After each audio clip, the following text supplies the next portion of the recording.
It's time to make the grave saddle for my dad's stone. This year I am super late in going to the store and I needed to buy a new saddle. Generally, I use them over and over again, but last year's looked so good when I took it off from his grave, I decided to reuse that on another grave this year. So that means that I had to buy a new saddle, and by the time I got to the store, Hobby Lobby was completely sold out. So I was able to make this work by just buying the metal part of the saddle, adding on a piece of green foam, used a couple of zip ties, and then covered them. I didn't want anything to scratch the stone. So in the parts where the zip tie came together, I just used a little felt to cover that up. So I'm not going to talk through this whole video. I'm going to show you the different items that I'm using, and I got pretty much all the flowers from Michael's, and I'm going to show you the different tags that came off from those so that you can see that information. And then the other thing is you'll see that I put steel picks on the ends of my stems, but most people don't have a steel picks machine, and that's okay. I would just use some low temperature glue, like hot, instead of hot glue, like a low temp glue, to put it into your foam. So the one thing I do wish that I would have done differently is cut the hydrangea stems longer. I cut them too short and I feel like they were just too close to the foam, so I definitely would have cut those longer next time.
Okay, I'm gonna show you what it looks like on the stone, but first, I have a brother that was stillborn, and so his stone is right next to my dad's.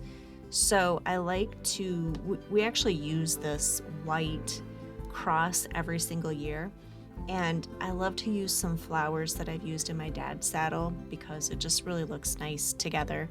And I just use leftovers, and so just gonna kind of show you how I put that together.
All right, and here's how everything looks. I hope that you've enjoyed it. Thanks.